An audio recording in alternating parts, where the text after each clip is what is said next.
झारखंड बोलेगा में मैं अजय टोप्पो आपका इस्तकबाल करता हूँ, जोहार करता हूँ, नमस्कार करता हूँ। लॉकडाउन ये शब्द आज सामान्य तौर से सभी के द्वारा प्रयोग में लाया जा रहा है, चाहे वो ग्रामीण परिवेश का व्यक्ति हो या शहरी परिवेश का व्यक्ति हो, या तो शिक्षित वर्ग से आता हो या अशिक्षित वर्ग से आता हो। तो लॉकडाउन एक सामान्य सा शब्द आज हमारे जीवन में बन चुका है। लेकिन सामान्यता जब हम लॉक की बात करते हैं और अनलॉक की बात करते हैं, तो शब्दावली में अगर हम देखें तो किसी ताले को बंद करना या ताले को खोलना। लेकिन आज ये शब्द जो है सभी के द्वारा सामान्य तौर से प्रयोग में लाया जा रहा है। और हम लोगों ने कभी जीवन में यही नहीं सोचा था कि लॉकडाउन जैसा जो काल है हम लोग देखेंगे। एक समय जो आएगा जिसका एहसास हम कर चुके करेंगे, अनुभूति हम करेंगे। तो ये सोचने की बात है कि लॉकडाउन मतलब एक ऐसा समय काल जो पूरे देश में लागू हुआ और उस समय में जो है पूरा जीवन स्थिर सा हो गया, मानो समय रुक गया हो, मानो सब कुछ लगभग स्थिर हो गया हो। और हमने देखा कि 4 लॉकडाउन प्रधानमंत्री के द्वारा बुलाया गया, सारे राज्य में लॉकडाउन हुए, पूरे देश में लॉकडाउन था और लगभग विश्व के अधिकांश देशों में लॉकडाउन जैसे शब्द के इस्तेमाल हुए, उसका प्रयोग हुआ। पूरा देश, पूरा विदेश, लगभग पूरा दुनिया स्थिर सा हो चुका था। और ये शब्द आज सामान्य तौर पे अनेक अर्थ में भी इस्तेमाल किया जा रहा है। और माननीय प्रधानमंत्री जो हमारे देश के हैं, नरेंद्र मोदी जी, उनके द्वारा भी लॉकडाउन जैसे शब्द का इस्तेमाल दूसरे परिप्रेक्ष्य में भी किया जा रहा है। और ये है कि कोयले का खनन जो कमर्शियलाइज नहीं किया गया आज तक, जो करोड़ों टन कोयला का भंडार हमारे देश में है, शायद उसको लेके प्रधानमंत्री ने कहा कि वो लॉकडाउन का फेज था जब उसका कमर्शियलाइजेशन नहीं किया गया, जब उसका प्राइवेटाइजेशन नहीं किया गया, वो लॉकडाउन का फेज था। और प्रधानमंत्री के द्वारा इस संदर्भ में ये माना जा रहा है या ये कहा जा रहा है कि अगर हम कोयले का खनन को आज प्राइवेटाइज कर दे तो विकास का जो स्तर है और जो आएगा वो एक लॉकडाउन को खत्म करने वाला होगा और एक विकास जो है वो अनलॉक की तरफ बढ़ेगा और चहुमुखी विकास होगा। और उनके द्वारा जो ये बोला जा रहा है उसको आज हम लोग को समझने की जरूरत है। हम बचपन से पढ़ते आ रहे हैं कि 1991 के बाद एलपीजी मॉडल पे भारत सरकार काम करने लगी जब पीवी नरसिम्हा राव की सरकार थी। और एलपीजी का मतलब हुआ लिबरलाइजेशन, प्राइवेटाइजेशन एंड ग्लोबलाइजेशन। उसके पहले प्राइवेट सेक्टरों को संयंत्रों का कमान नहीं दिया जाता था जितना आज दिया जाता है। सारी चीजों पर नियंत्रण लगभग सरकार की होती थी और सरकार अपने कब्जे में, अपने कंट्रोल में सारी चीजों को रखती थी। लेकिन अगर किसी चीज को प्राइवेटाइज कर दिया जाए तो शायद उतना नियंत्रण सरकार के हाथों में, उन संस्थान का नहीं होता, उस उद्योग का नहीं होता। और आज भारत के संदर्भ में ये माननीय मुख्यमंत्री नरेंद्र मोदी के द्वारा बोला जा रहा है कि जो कोयले का खान पूरे देश में है और जो माइनिंग कोल माइंस है, उन सारे कोल माइंस को प्राइवेटाइज कर देना चाहिए। और लगभग 55 कोल माइंस भारत में स्थित है और 22 कोल माइंस झारखंड में। और इसको लेकर हम पहले भी चर्चा कर चुके, पहले भी बात किए हैं कि जो प्राइवेटाइजेशन का जो दौर है उसको किस तरीके से झारखंड के परिप्रेक्ष्य में देखा जा सकता है। और जब हम प्राइवेटाइजेशन की बात कोल माइंस की कर रहे हैं तो हम लोगों ने पेपर में पढ़ा, अखबारों के माध्यम से ये जाना कि माननीय मुख्यमंत्री जो झारखंड में है अभी, हेमंत सोरेन जी, उन्होंने भी ये माना था कि जो कोल माइंस का ऑक्शन कर दिया जाएगा, प्राइवेटाइज हाथों में दे दिया जाएगा, तो शायद विकास का उस पैमाने को हम छू पाएंगे या फिर विकास के उस पैमाने को हम हासिल कर लेंगे। लेकिन आज मुख्यमंत्री और जो प्रधानमंत्री है उनके दोनों के सोच में शायद कुछ ना कुछ अंतर है, जो अखबारों के माध्यम से हम जान पा रहे हैं। क्योंकि प्रधानमंत्री के द्वारा 41 कोल माइंस जो है भारत में, उनके ऑक्शन के बारे में कहा जा रहा है वो इनको शुरू किया जाए। और पहले फेज में जो 22 कोल माइंस झारखंड में है उसमें से 9 कोल माइंस को ऑक्शन कर दिया जाएगा।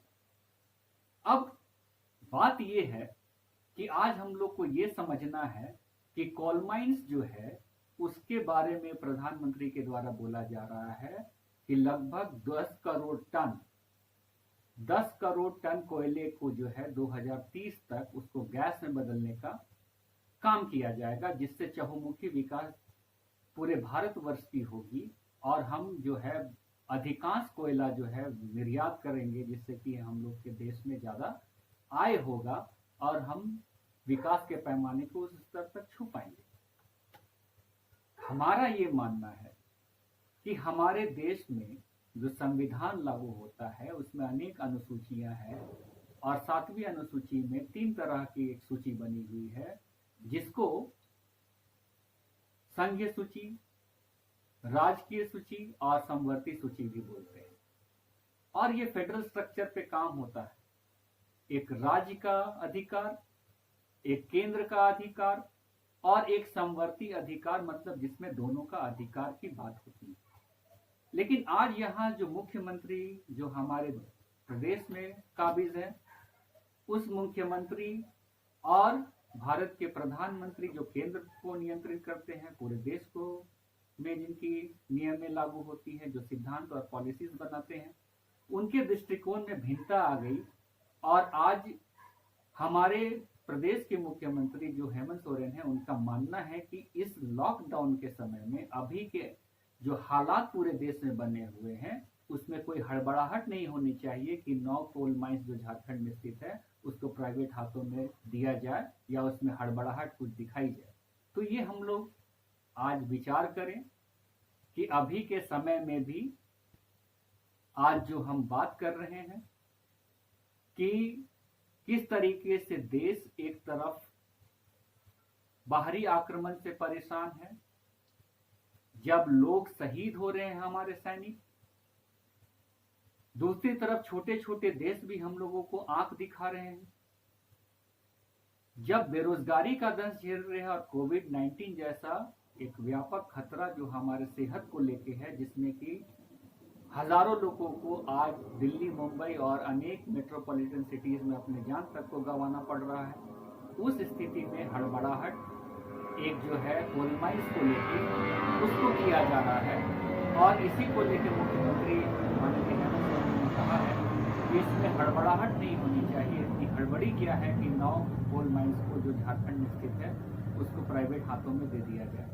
तो ये हम लोग को सोचना है कि झारखंड आखिर जो प्रदेश है, जो अपने नाम से ही सारे रिसोर्सेस होने को बताता है, जिसकी परिकल्पना, जिस विकास की बात आज हम करते हैं, क्या वो विकास किस स्तर की हो, क्या तरह का नीति बने, सिद्धांत बने, ये वास्तव में हम लोग को सोचना होगा। और अखबार में जो हम शब्दों को पढ़ते हैं, जो शब्दों का चयन हमारे राजनेताओं के द्वारा किया जाता है, जिस संदर्भ में बात की जाती है, उसको भी शायद हम लोग को समझने की जरूरत है। और जो समेकित विकास की बात की जाती है उसको भी शायद आज हम लोग को आकलन करने का जरूरत है, क्योंकि विकास का पैमाना क्या होना चाहिए, विकास किसको कहते हैं, ये भी हम लोग को सोचना पड़ेगा।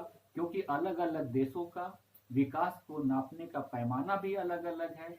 और ये जो है छोटा कंट्री जैसा भूटान, वो उनके द्वारा वर्ल्ड हैप्पीनेस इंडेक्स को भी माना गया है कि वो पैमाना होना चाहिए विकास को नापने का, कि उस देश के लोग जिस देश में रहते हैं वो उस सत्ता से, उस शासन से कितने खुश हैं, तो वो भी एक पैमाना है कि विकास को नापा जाए।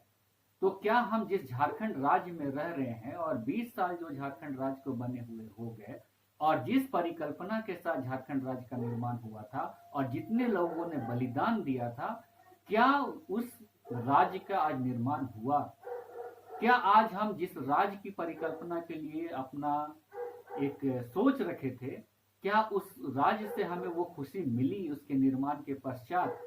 चाहे वो रोजगार की बात हो, या फिर यहाँ पे जो है स्वास्थ्य की सेवा की बात हो, या शिक्षा के स्तर की बात हो, या यहाँ के जीडीपी की बात हो, या फिर सारे वो चीजों की बात हो जो आम नागरिक को सामान्य जीवन में जरूरत होता है। तो ये आज बहुत सोचने की जरूरत है। और झारखंड बोलेगा ये एक मंथन का ही एक चैनल है, एक प्लेटफॉर्म है, जिसमें हम बात करते हैं, जिसमें हम मंतव्य जानना चाहते हैं लोगों का, और बौद्धिक तौर पे सोचने का भी शायद वो क्षमता हम डेवलप करें, वो विकास करें कि आखिर पूरे देश में, पूरे राज्य में क्या चल रहा है और किस विकास का मॉडल की तरफ हम बढ़ रहे हैं, और इस विकास से हम लोग को क्या मिलेगा। क्योंकि आजादी के 72 साल के बाद भी 76% लोग झारखंड में गांव में वास करते हैं, और ये गांवों का ही प्रदेश है। और गांव की स्थिति क्या है उसको भी वास्तव रूप से ग्रासरूट लेवल पे सोचने की जरूरत है। और आज आप इस मुद्दे पर जरूर सोचें, विचार करें कि हम किस बात को रखें, किन मुद्दों पर सोचें, कौन राष्ट्रीय मुद्दा है, कौन राज्य का मुद्दा है, किससे हमारा विकास होगा, किससे हमारे बच्चों की आने वाली जो जिंदगी है किस तरीके से संवरेगी, आगे का पीढ़ी का जीवन क्या होगा। ये अगर मनुष्य होकर अगर हम नहीं सोच पाए, एक झारखंड का नागरिक होकर या फिर भारत का नागरिक होकर अगर नहीं सोच पाए, तो शायद जिस विकास की हम परिकल्पना किए होंगे वो कभी पूरा नहीं हो सकता, ना कभी पूरा हो पाएगा। और इसलिए मुझे लगता है कि युवा झारखंड जो 20 साल का हो गया है वो अब परिपक्व हो गया है एक ऐसे विकास की तरफ जाने का, जहां पर कि एक दो पैमाना नहीं हो विकास का, चाहे वो शिक्षा की बात हो, चाहे स्वास्थ्य सेवा की बात हो, चाहे किसी भी तरह की बात हो। तो आज आप हमारे साथ जुड़े और धैर्यपूर्वक हमारी बातों को सुने, इसके लिए मैं धन्यवाद देना चाहता हूं। और मैं चाहता हूं और हमारी टीम चाहती है कि अगर हमारे बात आपको अच्छे लगे हैं, अगर अगर आज के मुद्दे आपको अच्छे लगे हैं, तो ज्यादा से ज्यादा शेयर करें। क्योंकि पत्रकारिता झारखंड की मिट्टी से जरूरी है। क्योंकि जो पत्रकारिता झारखंड में होनी चाहिए, जिस मुद्दों की बात होनी चाहिए, वो मुद्दे की बात हमको करना है। और वो प्लेटफॉर्म शायद तैयार करने का ये मंच है, तो इसमें आपका भी स्वागत है। और हम सारे लोगों को बुलाएंगे जो झारखंड से बुद्धिजीवी वर्ग से आते हो, चाहे राजनीतिक क्षेत्र से आते हो, चाहे किसी भी क्षेत्र से आते हो, खेल जगत से आते हो, चहुमुखी विकास झारखंड का कैसा हो, इसको लेकर आपकी सहभागिता, आपका सहयोग, आपका सुझाव बहुत जरूरी है।